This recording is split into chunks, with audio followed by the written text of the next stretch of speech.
We are officially in fight week for fight of the century featuring Canelo Alvarez as he takes on Terrence Bud Crawford. I honestly think Canelo Alvarez is being underplayed with the amount of boxing IQ that he has. At 23 years old, he literally fought the epitome of boxing in Floyd Mayweather. You think he hasn't learned a thing or two? Skill-wise, maybe Crawford is a slightly more skillful fighter than Canelo. But skills can only get you so far if you're jumping 2 weight classes up. They completely forgot about that Madrimov fight. In their mind, that fight never happened. He didn't look as quick. He didn't look as explosive. Crawford fans are, still living in that whole state of Earl Spence, when he became undisputed at 147. Crawford does not have a chance at stopping either KO or by TKO Canelo. Anyone who says Crawford is going to stop Canelo, I feel like their opinion is not even valid, bro. If Crawford doesn't fight the perfect fight, then I don't see him winning.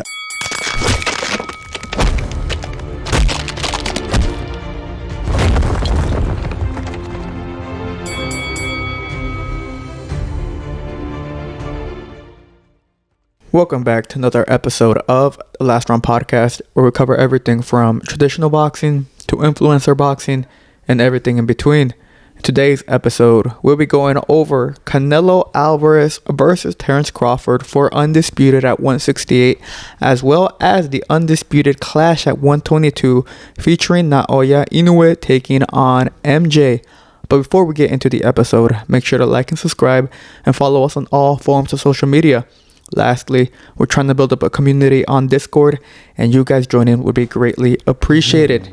And now, diving into the episode, we are officially in fight week for the quote-unquote dubbed fight of the century featuring Canelo Alvarez as he takes on Terrence Bud Crawford. Now, this fight has been anticipated. It's been hyped up for a couple months now, and we are officially in fight week, like we said. Are we gonna see any surprises, or do you guys first off, what's your impression coming into fight week? For sure this is gonna be a very good fight. It's gonna be a very big fight, the biggest fight of the year. Just a little sidetrack, I guess. When Manny Pacquiao was gonna fight Oscar De La Hoya, that those talks, those rumors, were discussed within the fans. What if Manny Pacquiao in that time, those few years, one or 2 years prior, you could see him, moving up, and he was kind of like at that weight class of 147. Oscar De La Hoya was like, towards the end of his career, a lot of people were saying that'd be such a good fight to happen. Manny Pacquiao was such a hot ticket at that time, and then it got made. Fast forward 1 or 2 years ago. When we would hear about Canelo, Crawford, even Canelo himself would be like, that is not a fight that is within my interest. That is a fight that doesn't benefit me in any way, shape, or form. But yet here we are on the cusp of that fight. Yeah, man. And it's exciting. Listen, I think there's definitely some criticisms to be made about this fight. But as a boxing fan, it's still going to be a great fight, man. I mean, Terrence Crawford, one of the most accomplished fighters of this generation, moving up to weight classes to fight Canelo Alvarez, I'd say probably the most accomplished Mexican boxer of all time. It's going to be a great fight. And honestly, I've been super happy with the buildup. I think they've been doing a fantastic job. I mean, I just got done watching the Countdown series on Netflix for Canelo Crawford. Yeah. It was amazing. It was really good production, really good story. It's on Netflix, so you already know millions of people going to watch that. And it's just building the interest, man. So, we going into fight week. It's going to be media workouts, final press conferences, and weigh-ins. And I'm looking forward to everything because I think the world really is ready for this fight. Are you guys expecting something? I guess, fight week, emotions, tensions are riding high. Are we expecting some type of are we going to expect Canelo to push Crawford, come Wednesday or whatever? Honestly, listen, for the 2 press conferences that we've had, the first one, super respectful. Both of them were, giving each other respect and saying, hey, he's a great fighter. We just want to improve our legacy. Nothing personal. It's just business. If you remember in that second press conference, that was when Crawford kind of stepped to Canelo, and he was being a little bit more vocal as well. And also Canelo pushed him on the stage. So I don't know. You know, remember if you remember the rumors back then was that Turkey was telling them, "Hey, you guys got to fight. You know, hey, you guys got to make it interesting." Hey, we have to sell this. Yeah, exactly. So you know, supposedly Turkey came out with the script. I don't know what he's cooking up this time, but honestly, I think it's going to be very business. I think it's going to be like, he's a great fighter. You know, nothing personal against him, but I want what he has. Yeah, it's a big buildup as of right now. You know, I'm still under the same mindset that I was before and when the fight was announced, that I personally would have rather have seen Canelo fight someone else or Crawford staying at 154. I'm still with that same mindset, but I mean, there's nothing we can do. Now we are officially in fight week. Biggest fight of the year, quote unquote. Like I said, fight of the century is what Turkey is dubbing it. And, you know, it's a big spectacle because we have not only Canelo and Crawford fighting, but it's a major big undercard that we have. I mean, you have big names like Bohachuk in there. Okay, I'll be honest. When it comes to the undercard, I was a little bit what's the word? Underwhelmed. Yeah, because honestly, for especially for Turkey, you know, Turkey loves to build up his undercards. I think this one was a bit weak, honestly. You know, there's some good names in there, and I think we do have to, you know, first of all, we have to be like, give them the benefit of the doubt. Maybe these are guys that we might not know or aren't too popular, but they're going to give us a good fight. If that's the case, then I'll be happy. But, you know, I was expecting maybe a little bit more big name fighters in there. Yeah, I mean, Turkey did say prior to finalizing the undercard that he wasn't looking for big names. More so, he was looking for hungry fighters. Yeah, and more like 50-50 fights. You know what I'm saying? Whatever journey, you know, that boxer is within, you know, their path. You know what I'm saying? They're going to get matched up with someone else that's in a similar situation as them. So, you know, you see some of these fighters, you know, on the undercard and you go, you know, I don't really know them, but best believe their opponent is they're also hungry as well.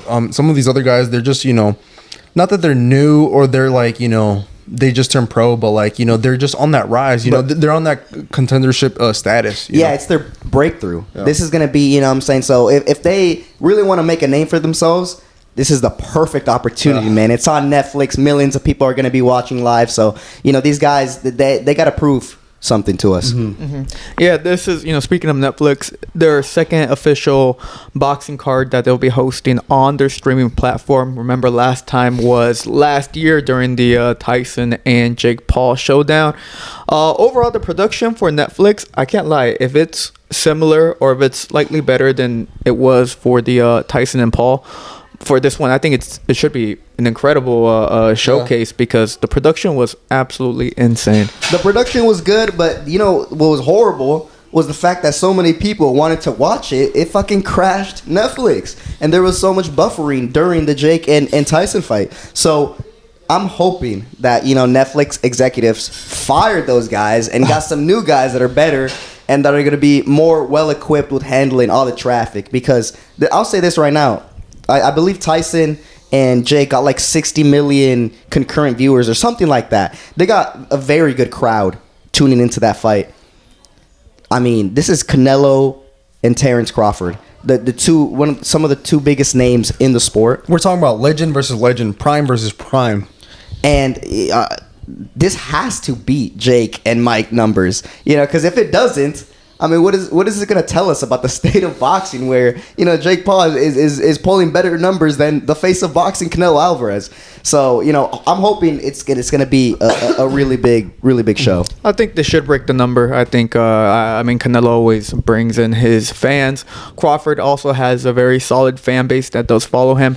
And, I mean, I think the Mexican crowd especially is going to pull through and really showcase the amount of support that Canelo brings to any fight that he has. So I think it should shatter the Jake Paul and Mike Tyson viewership record. I think so too, because I mean we also have to take into consideration, you know, this is Netflix second time, you know, hosting some type of boxing event live, right? But you know, the first time, you know, Turkey Al-Sheikh wasn't, you know, part of that, and you know, all that business, you know, that is behind, you know, Turkey Al-Sheikh, you know, and his brand and whatnot. You know, when it comes to them making a business, it doesn't matter if they're with any other TV network, they're gonna deliver. They're There has, as of right now, every show that Turkey Al Sheikh, is behind, whether, when it comes to the business side, it doesn't disappoint. You know what I'm saying? Oh, he never lets us down. And that's why, all my trust is in Turkey. Turkey for, the CEO of every single boxing organization. That's my opinion, honestly. Mm-hmm. Yeah, I mean, Turkey has been running boxing very well, even though he does get a lot of critique. I think it's just a bunch of hate, honestly. But, I mean, now he's hosting the official fight of the century featuring Terence Crawford and Canelo Alvarez for Undisputed at 168. Now that we've talked a little bit about, the build-up, the streaming platform and this and that, let's talk about the fight. This is a big fight.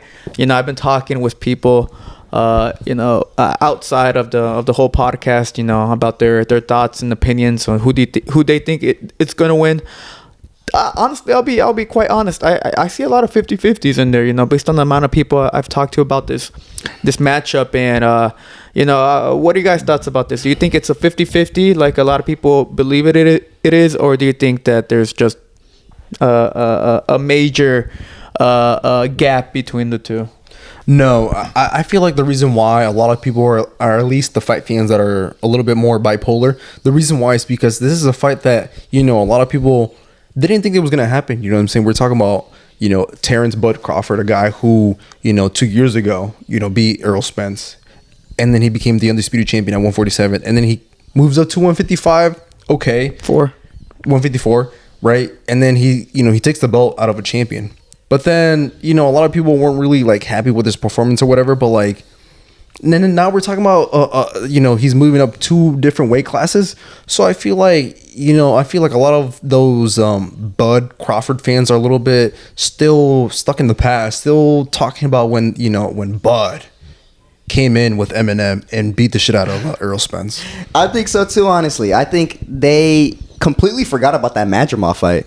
Like, they might have some short-term memory problems or something, because like that fight, in their mind, that fight never happened. He moved up to 154, and he was the exact same fighter he was at 147, and now he's gonna move up 2 more weight classes after only having 1 fight at 154, and he's going up against the literal face of boxing, the greatest accomplished Mexican boxer, Canelo Alvarez, and they think he's going to perform amazingly. So I think there's a bit of an overhype on Terence Crawford, and I think there's underhype. I think there's a lot of critics on Canelo right now, especially after his fight against William Skoll.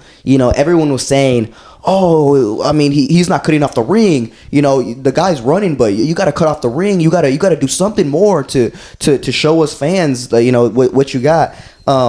And I just think that wasn't, I think fans are a little delusional, honestly. I think they forget, it takes 2 to tango. You need someone that actually is going to fight you to give a good fight. So, honestly, I don't think this fight is as close as people think. I think people are underplaying Canelo's boxing skills and overhyping Terence Crawford's skills. Yeah, I believe so too. And it's, I remember we have a short out there where you're talking Asa about it, and just talking about, you believe that people, especially Crawford fans, are still living in that whole state of Errol Spence, when he became undisputed at 147. And I remember, the short dropped and everything, the comments, people were just calling you a hater. They're like, oh, you're hating, you don't know shit about boxing. They're also throwing the race card. You're like, oh, of course he's Mexican, this and that. And I'm like, dude, is it hate, or are you just plainly delusional? The fact that you didn't see Crawford's performance at 154, which, I thought Crawford won. I thought Crawford was going to win. I thought he did win the fight, even though a lot of people said Madrimov won, which I don't see how he won. I thought it was like an 8-4 for Terence Crawford. But, I mean, even though Crawford did win, I mean, it wasn't the cleanest victory. And I predicted that it was going to be a bit, more tougher, just because he's moving up to 154 from originally starting his career at 135. And now he's moving up 2 weight classes, like you said, to 168. In a weight division he hasn't even fought at. If Crawford would have taken the time to develop, maybe fight once at 160 and then fight one time at 168, then maybe I would be more inclined to to put more trust in Terence Crawford based on how he would perform in those weight classes. But he's making the drastic jump to 168 after fighting once in 154 and fighting last time back in August of last year. He's going to have over a year of inactivity. Yes, he's been in the gym, of course, but age is going to play a factor. He's not the most active fighter, regardless of the types of performances he puts up. So I think there's a lot of factors that are at a disadvantage for Bud Crawford. Nothing to downplay his skills, because he's, of course, top 3 pound for pound fighters in the world, but it's the weight, man. I think the weight is going to kill. I think for me too as well. That's what I'm looking at. So I feel like right now a lot of the Crawford fans are still running off, on that big victory that he had 2 years ago. And I'm looking at over at Canelo's side. What is the biggest victory that he's had within the past 2, maybe even 3 years? And not that good. Probably Munguia. I think that'd be his best one, because Munguia was a champion. Berlanga's never been a champion. Right. Skull, I guess he was a champion, but that fight was absolutely garbage. So you can't even include that as like a good win. So I'd say probably Munguia would be the most accomplished fighter that Canelo's fought. But I'll say this right now: the only reason why we're hating a lot on Crawford and praising Canelo is obviously because we're Mexican, dude. I swear, I don't know why. It always happens when a Mexican and a black fighter fights. The race card always just has to be played, man. If you're Mexican and you support Canelo, it's because you're Mexican, obviously. Or if you're a black fighter or a black fan and you support Terence Crawford, it's because you're black. It's like, I don't know why the boxing fans are so, I don't know, they're so skewed in their thinking. It's like, just because I'm Mexican doesn't even mean I like Canelo. I used to be a hater of Canelo. When he was fighting Triple G, I was the biggest Canelo hater, man. I was like, Golovkin is gonna whoop his ass. He's ducking him. He's not a real Mexican, but he's proved me wrong. Mm-hmm. He's proved me wrong time and time again. So I think, I don't know, fans should be a little bit more quiet with like some race stuff and some such superficial stuff, and actually look at the skills and the attributes that these guys have. Yeah, and I feel like when it comes to like race, like let's say you are one race, and then there's a fight going on, like for this case, Mexican, Canelo fighting against an American black fighter. If I go, I'm going for Crawford. Oh, you Uncle Tom. And it's the same thing around, when it's reciprocal, if it's like a black fighter or a black dude going for Canelo, Uncle Tom. Bro, it's always the race card, and I think it's really funny. But I feel like at the end of the day, that's not going to matter. What's going to matter is what happens in the ring. And, as of right now, maybe the past 2 years, Canelo hasn't really had like a spectacular, victory.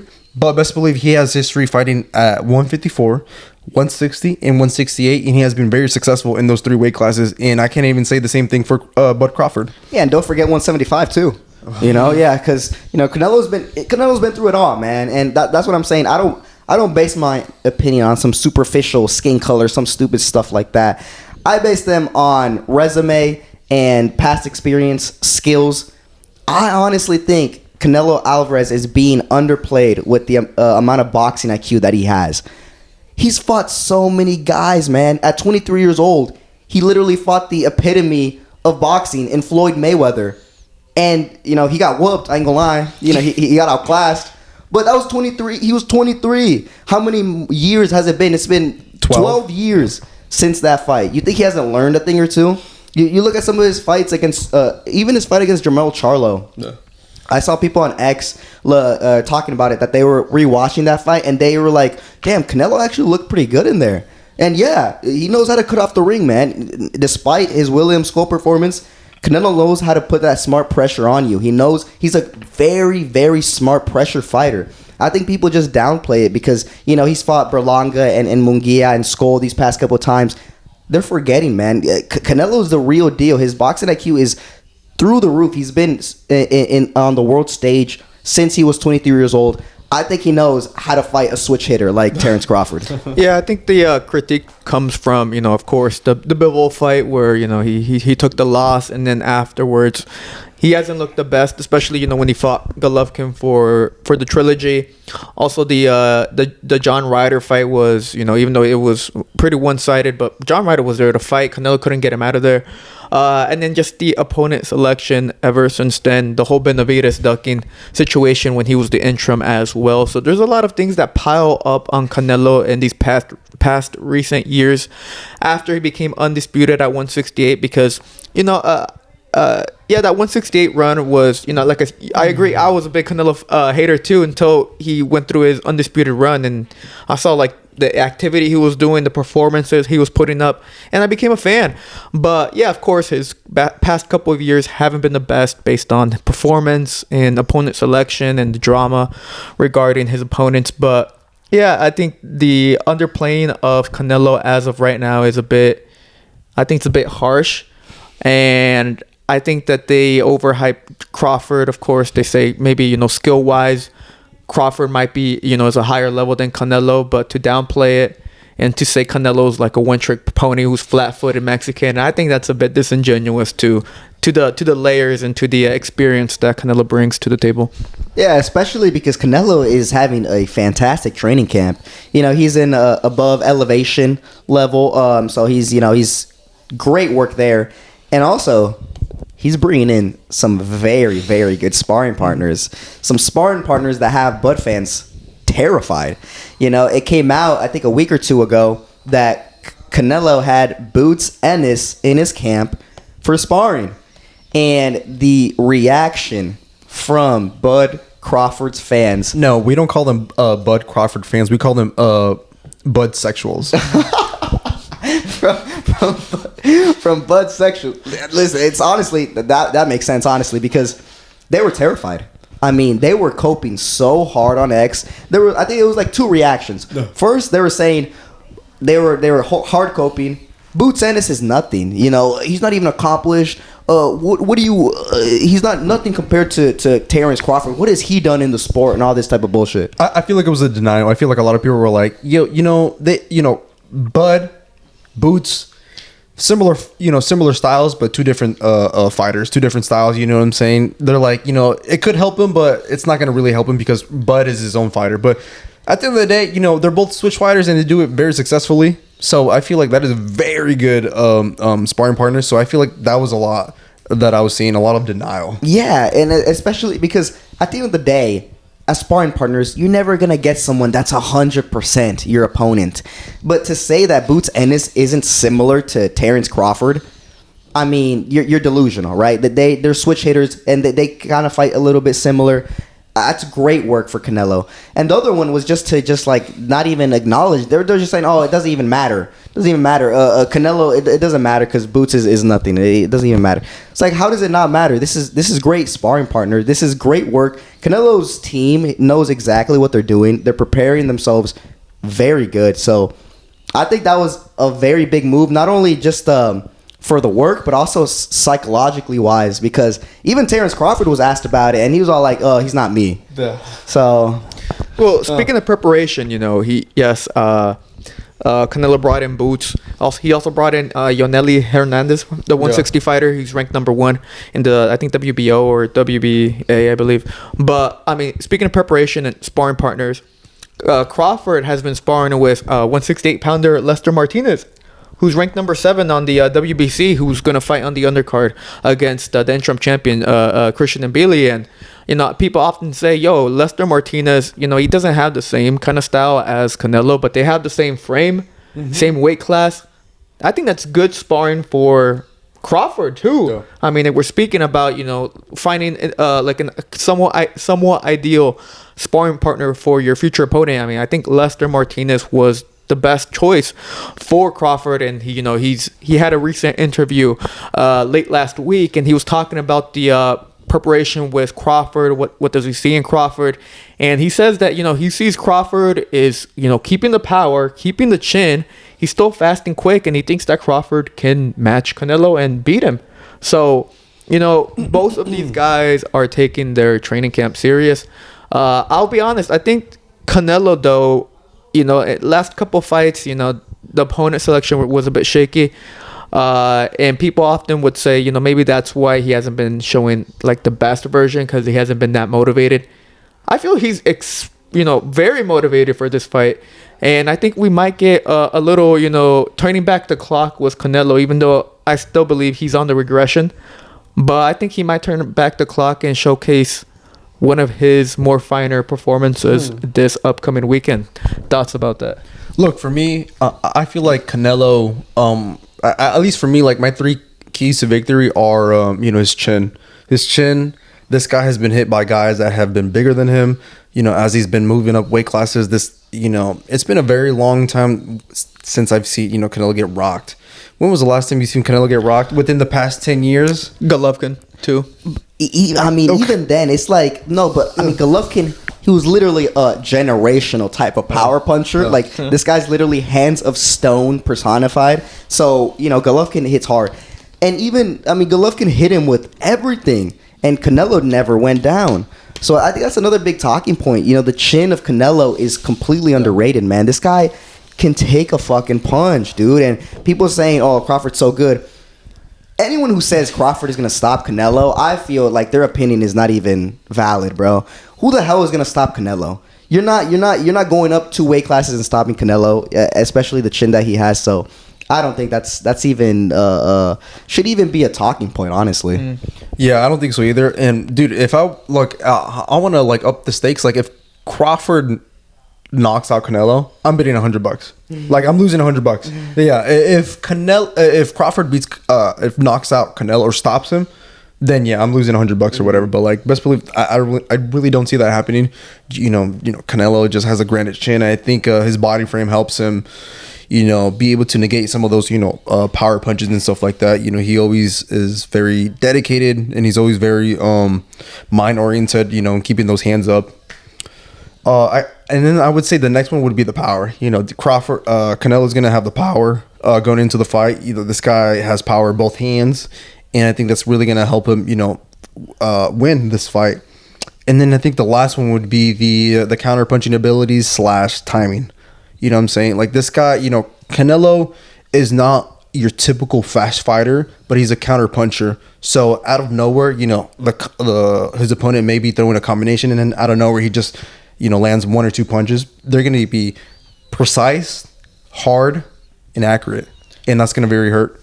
It's going to hurt a lot. Yeah, it's true. That Berlanga knockdown was all timing. It was all, Canelo was faking him out with like jabs. And Berlanga, he expected a jab from Canelo.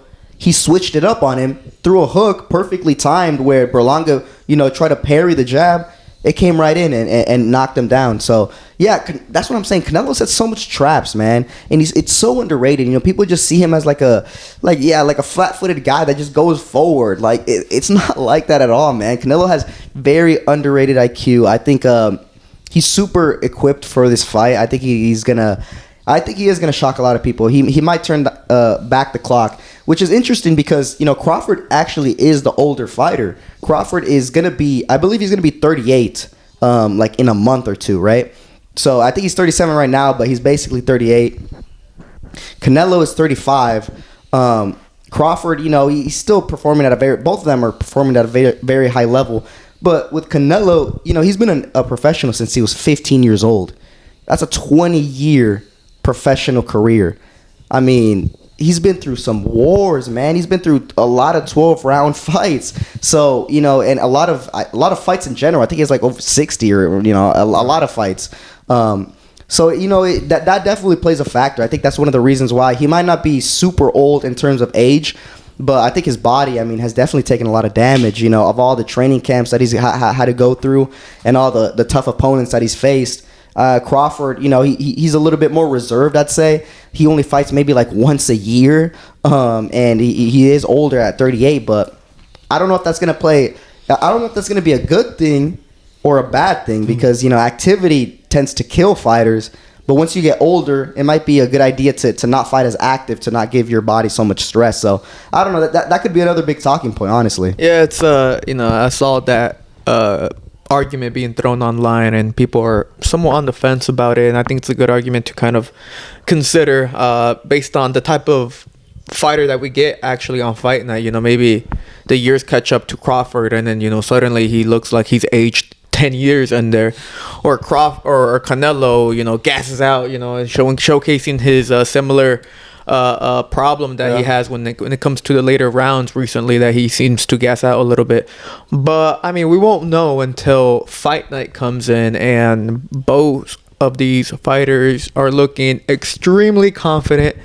I'm pretty excited for it, even though, like I mentioned earlier, it's not the fight that I wanted to see. especially from both fighters. You know, I think Crawford could have been a major role, key player at the 154 if he would have stayed put.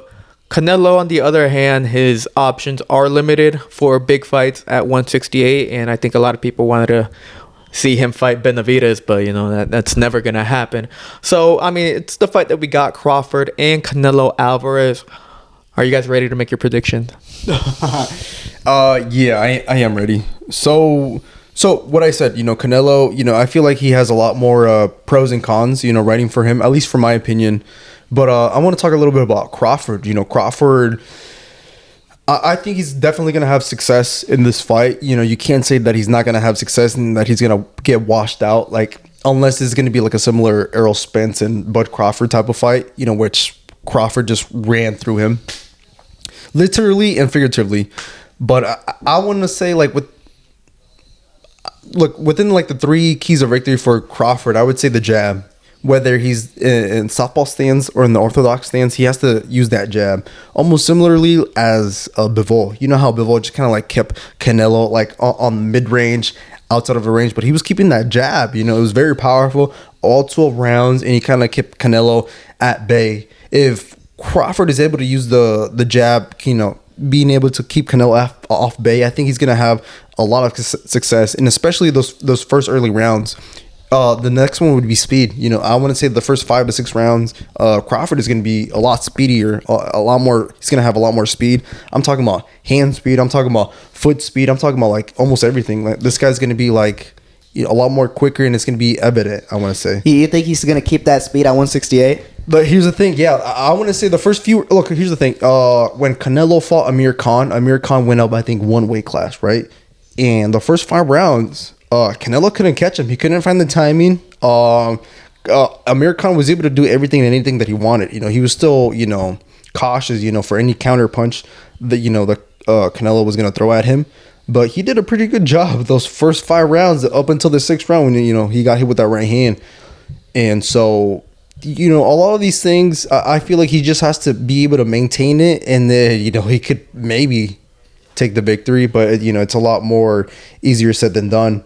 And so, you know, he's going to, I feel like, you know, the jab, the speed, and then trying to move in circles, you know, whether he's in the southpaw stance or the orthodox stance, like you just kind of have to like move and keep him at bay, because I really don't see Crawford stopping Canelo. The only way he could beat Canelo is just by points and by a scorecard. Yeah, I agree too. I don't think. Well, this is the thing though. Honestly, I don't think Crawford is going to be able to keep the same pace as he did at 154 or at 147. I think his pace is going to go down quickly, dude. Because we saw. Okay, so there was a photo that was dropped from Crawford, like 10 days out or something, and he was looking good. I ain't gonna lie, he was looking ready. It looked like he put some very good work in his training camp. So, you know, hats off to him. But his first time at 168, man, dude, that's a lot of pounds that you just jump. And at 154, he didn't look as quick. He didn't look as explosive. He didn't seem like that. So I think Canelo is obviously, you know, the best fighter at 168. He's been there for a lot of years. He's extremely comfortable there. I think Crawford, he might tire quick, man. I think, you know, maybe in the first 3 rounds, 4 rounds, he's going to, you know, look good. He's a switch hitter. You know, he might switch stances. He might be able to use his feet. But very quickly, he's going to realize, like, the amount of weight that he just put on, like, drastically, he's not going to be able to keep that pace up for 12 rounds. So I'm thinking once the middle of the fight happens, the 6 to the 9, Canelo is going to start dominating, bro. Canelo, he's going to be dictating the pace. He's going to be setting the tone. He's going to be in complete control. And I think it's going to be a Canelo Alvarez unanimous decision victory. Yeah, I feel like for me, I just think the Canelo just going to take his time. He's going to be a little bit more slower. He's going to be, you know, that first round, he's going to lose it for sure. I think he's going to let Crawford take the initiative. And I think for me, I'm just going to wait to see, you know, those little things that he does, you know, the way he breaks a fighter down, you know what I'm saying? He tried to break down Bivol in his jab, you know how Canelo likes to hit the bicep of his opponent. You know, Bivol is a big dude. He was able to take all those punches. I don't know if Crawford is going to be able to take those punches. Yeah, he fucked up his arm. His arm was like bruised at the end of the fight, man. And But Canelo puts his whole body into his shots, man, and you know Crawford has never felt anything like that. So that's what I'm saying. I think it's gonna be a difference. I think Crawford is they're underplaying the difference that amount of weight plays, you know, so suddenly. Yeah, I feel like for me, that's what I'm saying. So the first few rounds, I'm seeing Crawford being, you know, having all the energy, you know, moving here and there, being, you know, maybe beating Canelo to the punch. But I want to see what Canelo does. I want to see his adjustments, and I want to see, you know, what happens at the second half of the fight. You know, Canelo is just gonna break him down, and I want to see if he's actually gonna be able to break him down to like stop him. Mm-hmm. So my prediction, I'm gonna say Canelo by majority decision. No. Well, I'm in the similar mindset as you guys. The thing is, look, the weight was always the biggest factor for me, just because it's literally 2 weight divisions that he's moving up, and also he was started off at 135. I mean, dude, that's a lot of weight he's putting on. But you know, that's you know, the big major reason. Also, like what I said earlier, bro, if he would have at least fought at 160 once and then maybe at 160 again, and we could have seen, you know, how his body, how he, you know, performs at those two, you know, at those weight classes before jumping into a Canelo showdown, then, you know, we would have something to reference, and we'd be like, okay, like, you know, we can dictate based on these types of performances how he might pair up against Canelo. But we don't have that. We literally just have Madrimov. And that's all we got, man. And everything at 147 and prior to that. So we have literally nothing to base Crawford at 168 for. So it's very hard to, you know, when I see people say, oh, Crawford's going to beat him. I'm like, okay, I see where you're coming from. Just skill-wise, maybe Crawford is a slightly more skillful fighter than Canelo. But skills can only get you so far if you're jumping 2 weight classes up. I mean, he hasn't never fought at that weight division. And, you know, the physical toll that, you know, fighting that much heavier, it's going to play a big role in the fight. And I agree that I think the, you know, midway second half of the fight is definitely going to be where the tides do change, as long as he doesn't get hit early on. Because we also have to keep into consideration that if Crawford gets hit early with a clean punch, we're going to see how good the chin is at that weight division. And we're going to see how he reacts. And if he gets hit clean early on into the fight, I think that's going to absolutely showcase. I think it's going to be like a very clear Canelo victory, because then Crawford is going to go into survival mode. And we're going to get, you know, somewhat of a boring fight after. He's going to turn into Charlo after that, man. He's going to be from rope to rope to rope, not even trying to engage with Canelo. So I think listen, you could place your bets on Crawford, but it's just so much unknown. Like, you're really shooting a gun in the dark, man. Like, you really don't know how he's going to perform at that weight. So you just can't place a really smart bet on him. Yeah, I mean, that's exactly how I feel. And, you know, I'm going to change my prediction. I'm going to go UD for Canelo.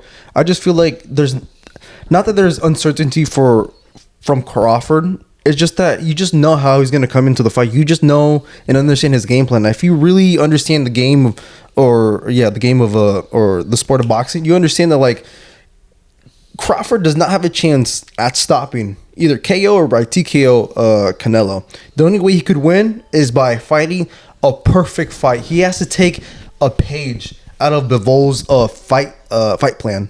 How he fought Canelo. He has to keep him at bay. He has to keep him there. He has to keep his punches, you know, kind of like trying to protect his guard up.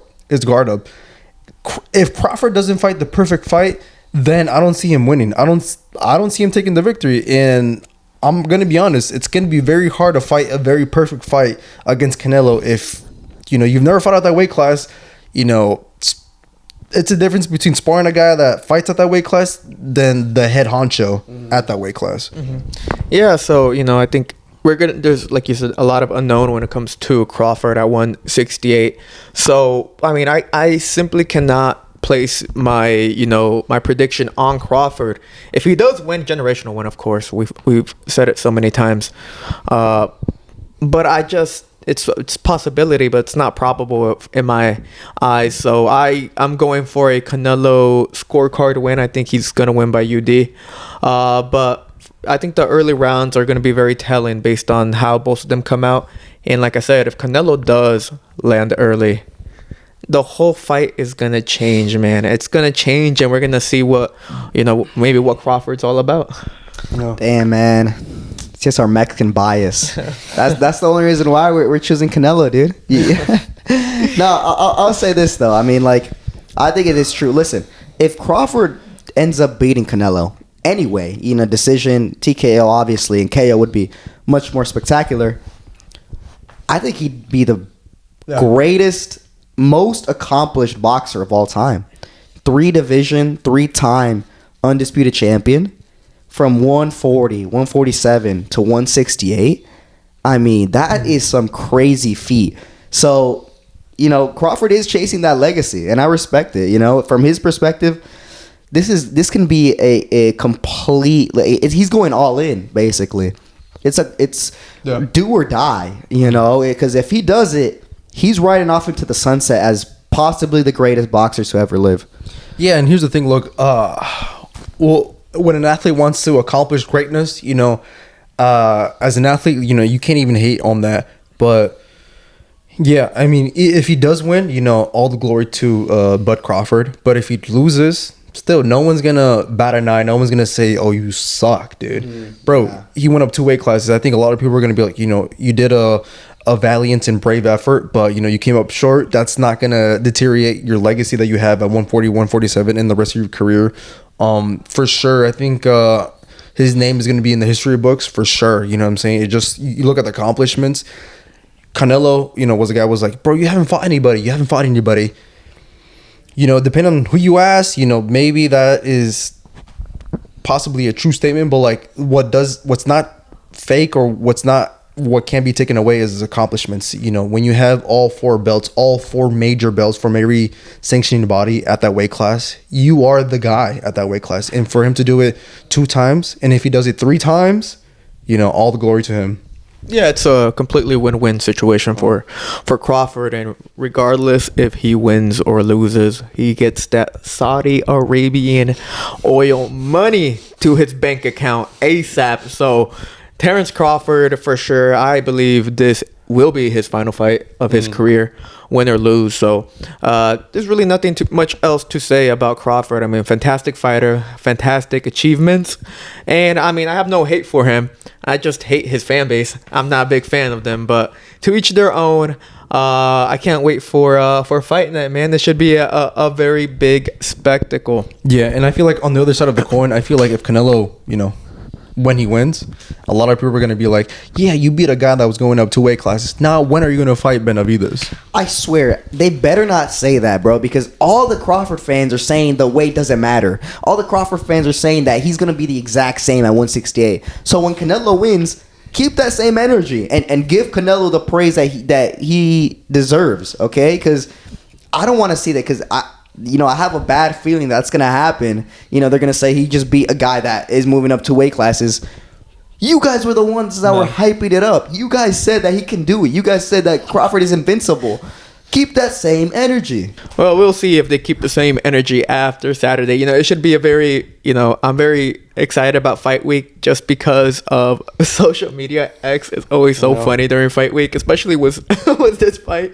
I saw someone say, regardless on who wins on Saturday night, that X is gonna be a whole like a race hating thing going on. So it should be very exciting before and after the fight on social media. But you guys just want to talk about the Inoue and MJ matchup? Well, everything the Canelo Crawford taking all the limelight away from another undisputed clash at the 122 division, where we have Naoya Inoue returning from his TKO win over Ramon Cardenas as he takes on MJ, who is considered among many the second best fighter at 122. Now, this fight is overdue, and it could have happened sooner if Tapales didn't fucking show up. Yes, exactly. If Tapales wouldn't have came in there and pulled the upset on MJ to steal his belt and to steal his fight against Naoya Inoue. But now, fast forward to 2025, we officially get this new matchup and this new undisputed clash where we see Naoya Inoue once again showcasing that he is in my eyes, the most active champion in boxing today, and to showcase why he is among the top 3 pound for pound best fighters on the planet.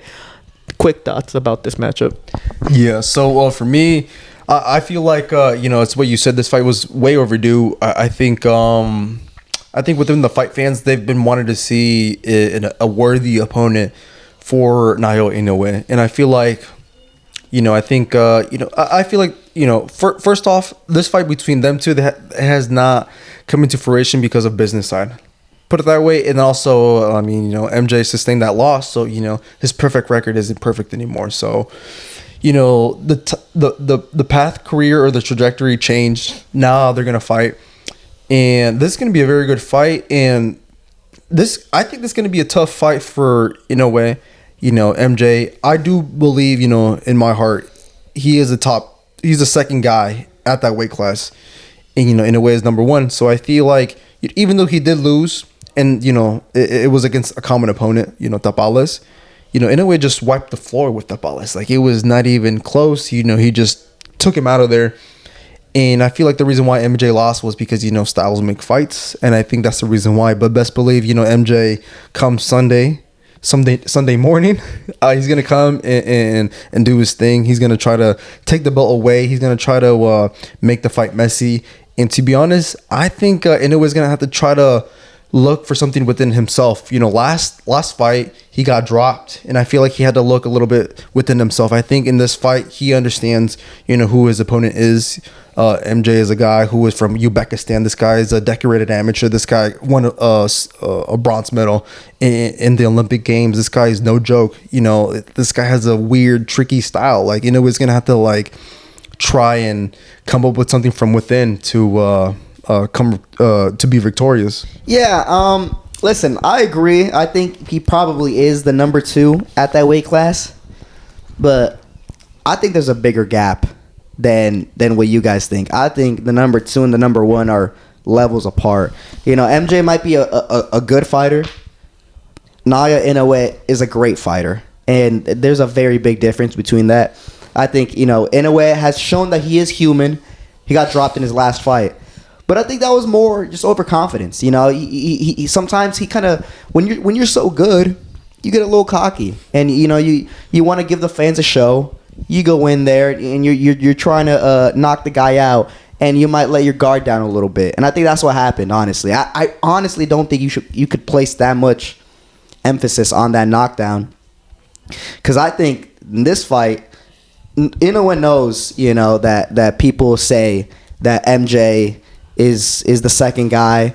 They say that he's been ducking him for some time. He knows Eddie Hearn has been chirping away at him. Eddie Hearn has been more vocal than MJ. For this fight to happen. So Inoue knows what's in front of him. I think he understands the challenge, and I think he has more than enough skills to pull it off. So I'm sticking Naoya Inoue, honestly.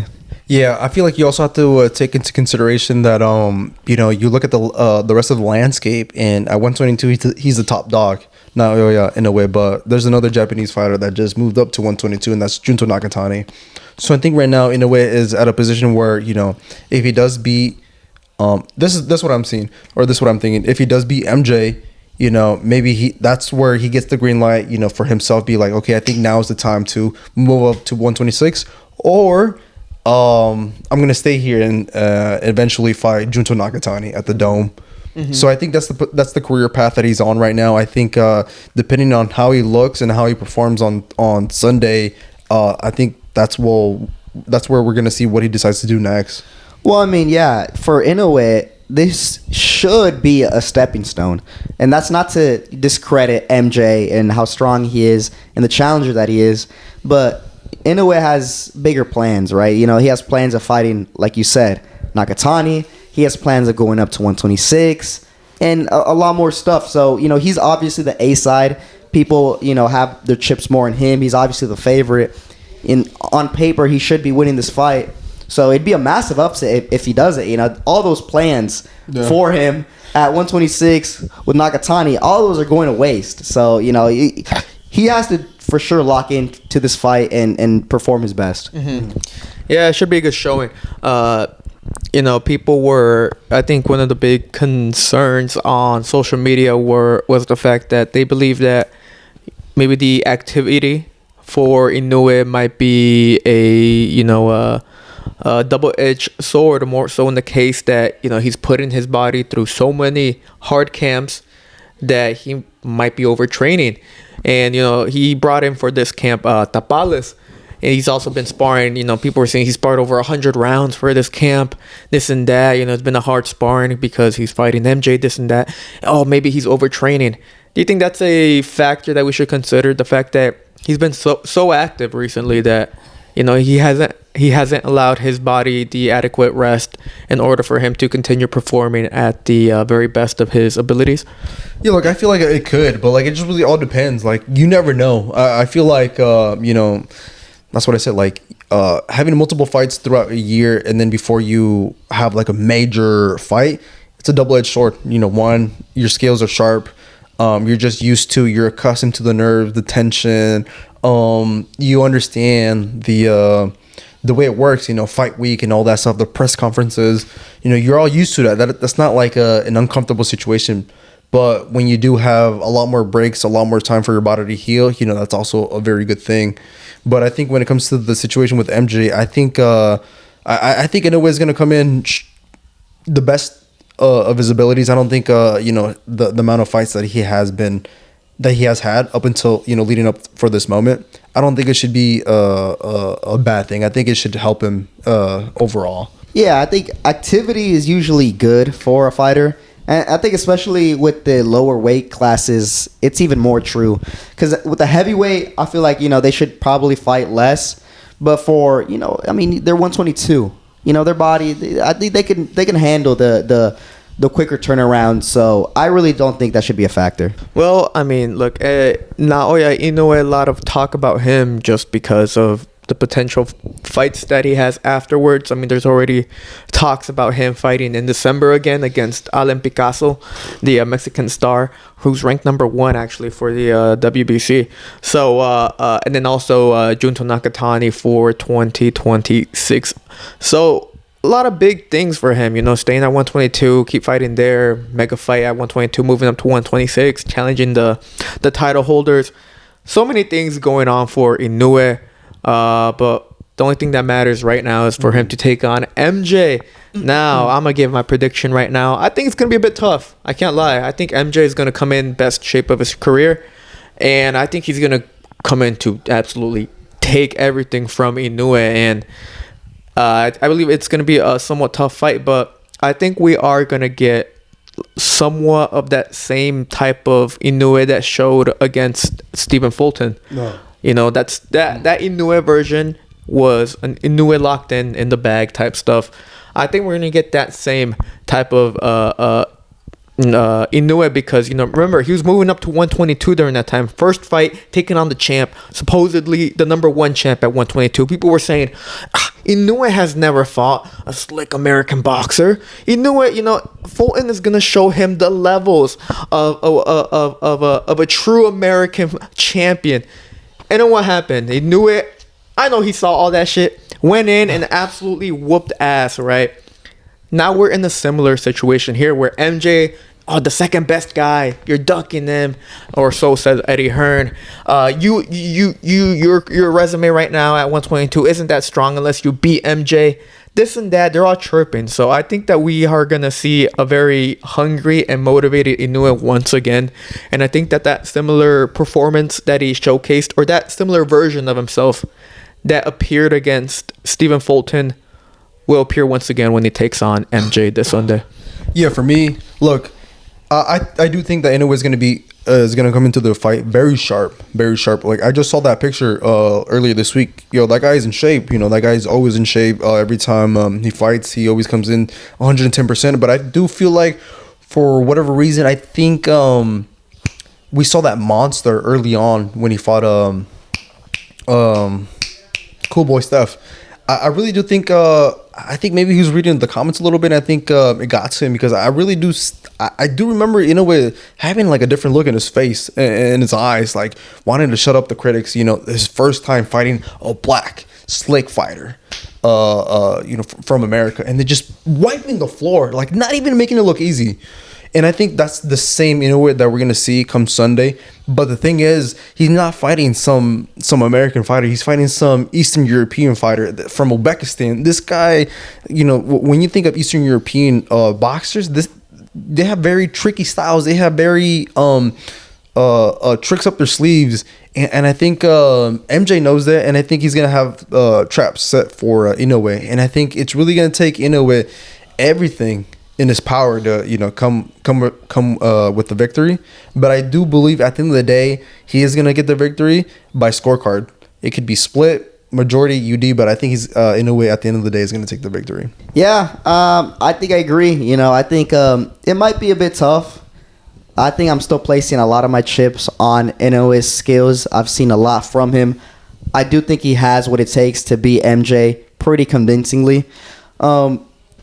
It might go scorecards, honestly. Inoue, he's obviously a master at getting the fight stopped and knocking out his opponents, but this is going to be a tough fight, and it's not going to be too easy. If he doesn't get the stoppage, I'm thinking a unanimous decision victory. I think it's going to be convincing. I think it's going to, I think this fight will definitely calm the haters that Inoue has and make them quiet and make them, not chirp about him so much. So I still think it's going to be a good performance, but Inoue, even if he doesn't get the KO. Yeah, I mean, I don't think I even said my official prediction, but I mean, Inoue, I have him winning. I don't think he's going to stop him, actually. I think it's going to go scorecard as well. But yeah, I think it should be a good showing, and like I said, I believe we're gonna see just a personality version of Inoue, the locked in type stuff that we saw during the Stephen Fulton fight appear once again for MJ. And the thing about Inoue, he knows when to turn up, and he knows this is a big fight, a big occasion at home against the supposed number 2 guy, and he's gonna go all in. So I have complete faith in Naoya Inoue to take the win in Japan against MJ to retain his undisputed status at 122. But I think we covered everything we wanted to cover for today's episode. Let us know down below your official predictions for Inoue taking on MJ, as well as the mega fight featuring Canelo Alvarez versus Terence Crawford. Do you believe that the weight at 168 is going to play a negative factor for Crawford, or do you think that his skills is going to get him or close that gap in order for him to beat Canelo Alvarez and become a 3-time undisputed champion? Let us know your thoughts and opinions in the comment section below. Also, don't forget to like and subscribe and follow us on all forms of social media. We're on X, Instagram, and TikTok. Lastly, we're trying to build up a community on Discord, and you guys joining would be greatly appreciated. But this was Pablo, and I'm with Rudo and Asa, and this was the Last Round Podcast. Thank you for watching.